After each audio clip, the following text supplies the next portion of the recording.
আসসালামু আলাইকুম ওয়া রাহমাতুল্লাহি ওয়া বারাকাতুহু। সম্মানিত দর্শক ভাই ও বোনেরা, কাছে এবং দূরে থেকে যারা আমার এই অনুষ্ঠান দেখতেছেন সকলকেই জানাই আন্তরিক মোবারকবাদ। আমি আজকে আপনাদের সামনে নিয়ে এসেছি স্বপ্নে মাকড়সা ও ইঁদুর দেখলে তার কি ব্যাখ্যা হবে। এই ব্যাখ্যা কি আমাদের ভবিষ্যৎ জীবনকে খারাপের দিকে নিয়ে যাবে তার ইঙ্গিত বহন করে, না ভালোর দিকে নিয়ে যাবে তার ইঙ্গিত বহন করে? আমি মুফতি মোহাম্মদ জহিরুল ইসলাম ব্যাখ্যা প্রদান করছি আল্লামা মুহাম্মদ ইবনে সিরিন রহমাতুল্লাহি আলাইয়ের জগৎ বিখ্যাত গ্রন্থ থেকে।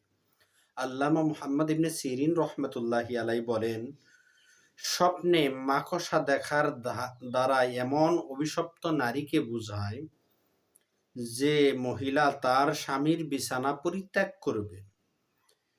কেউ বলেন, স্বপ্নে মাকড়সা দেখলে সে নতুন আঙ্গিকে একজন দুর্বল ব্যক্তি দেখবে। একজন দুর্বল ব্যক্তি এমন অবস্থায় দেখবে যাকে সে অমন অবস্থায় দুর্বল কখনো দেখেনি। সব ইঁদুর স্বপ্নে দেখার ব্যাখ্যা হলো পাপিষ্ঠ মহিলা অথবা চুর মহিলা। ইঁদুরের দল যদি কেউ স্বপ্নে দেখে, যদি বেসিক ইঁদুর দেখে, তাহলে এর ব্যাখ্যা হলো পাপিষ্ঠ মহিলা অথবা চুর মহিলা এর দ্বারা ব্যাখ্যা করা হবে।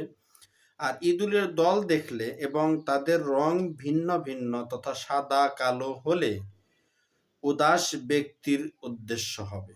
কারো কারো মতে স্বপ্নে ইঁদুর ঘর থেকে বের হয়ে যাওয়া বরকত চলে যাওয়ার আলামত। কেউ যদি দেখলো যে ঘর থেকে ইঁদুর বেরিয়ে যাচ্ছে, তাহলে বরকত চলে যাবে তার আলামত। ইমাম মুহাম্মদ ইবনে সিরিন রহমাতুল্লাহি আলাইহির কাছে এক ব্যক্তি এসে বলল, আমি স্বপ্নে দেখলাম ইঁদুরের সঙ্গে সহবাস করছি।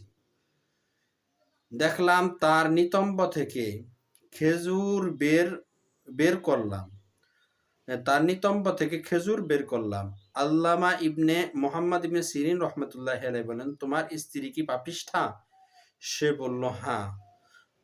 হযরত আল্লামা মুহাম্মদ ইবনে সিরিন রহমাতুল্লাহি আলাইহি বললেন, তোমার নেককার সন্তান ভূমিষ্ঠ হবে। সুবহানাল্লাহ। সে এর দ্বারা ব্যাখ্যা করলেন। আল্লাহ তাআলা আমাদেরকে এই ব্যাখ্যাগুলো বুঝার তৌফিক দান করুক। আমিন। আসসালামু আলাইকুম ওয়া রাহমাতুল্লাহ।